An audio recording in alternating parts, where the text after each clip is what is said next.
A lot of pressure comes with being called the best in the world.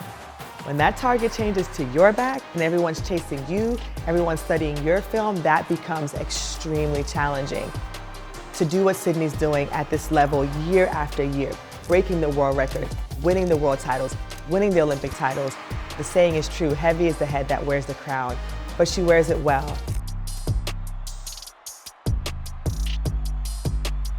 I'm Sanya Richards-Ross, four-time Olympic gold medalist in track and field.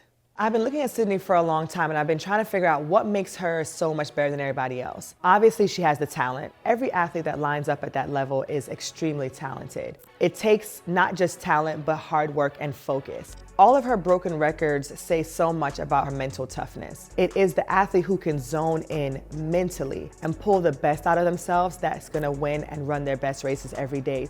My first impression of Sydney was that she was just an incredible talent. The memory that stands out the most for me was when she ran that 50.68 over hurdles when she broke the world record. Many of us thought 51 seconds was possible because of how she was running, and of course the world record was at 52. But when she went to 50 seconds, a time that most athletes can't run without hurdles, that's a memory that I think will forever be in my mind of just how phenomenal she is. Here is Sydney on the 4x4 in Tokyo at the Olympics, handing off to Allyson Felix, who was one of my teammates as well when I competed.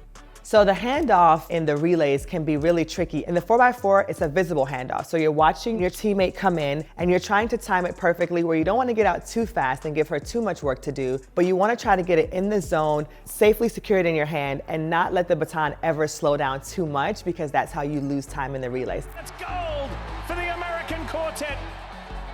It's my birthday. It was her birthday. I love that. All right, now to some individual events where Sydney really dominates. This is the 400, and she was a national champion. She ran 48.75 in this event. I think that's the second fastest time ever run by an American. The most difficult thing about the 400 is the whole 400.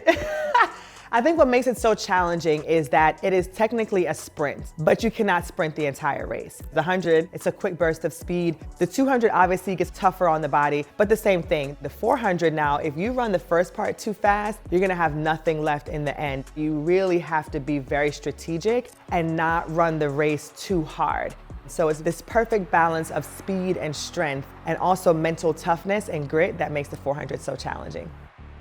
The fact that now she's showing incredible prowess in the 2 and the 4, that was kind of what I did, Allyson Felix. There's similarities there, but what makes her so unique is the fact that she's also so dominant in the 400 hurdles. And we've never had an American athlete who's broken the world record, so she's the first to do that, but also the possibility of breaking my American record at 400 and now running sub 22 in the 200 makes her one of a kind.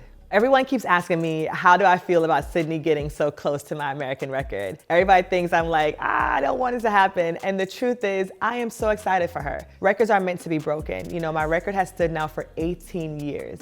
18 years to hold a sprint record is a huge deal, and I'm really proud. So for everyone who thinks that I'm over here holding my breath, about to die because Sydney's gonna break the world record, I'm not. I'm cheering her on. I'm excited to see what she'll do next. I'm excited to see how low the American record can go, and I am very honored to still be the American record holder for however long it lasts. It is really hard to step on the track and beat your own record every single time. And especially in track and field when you're working for tenths of a second, for hundreds of a second to improve. Ultimately, what you're asking your body to do is to be better than its best self every single time. When Sydney burst on the scene, she made her first Olympic team as one of the youngest Americans ever. I think she was 16 going on 17 or had just turned 17. And so all eyes have been on her for a very long time. I think that what I've admired most about her is her poise. She's one of those athletes who's always kept the main thing the main thing. She keeps her head down and she just gets the work done, and it shows up on the track. I think she does a really good job of insulating herself with people who she trusts. I know that her faith is extremely important to her, and she believes that everything that she has, all the good things come from God.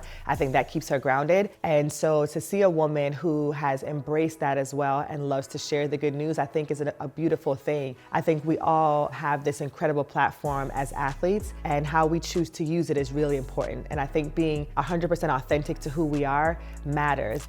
If I could give a message to Sydney before she lines up in Paris, it would be to just be present in the moment. No moment is bigger than her.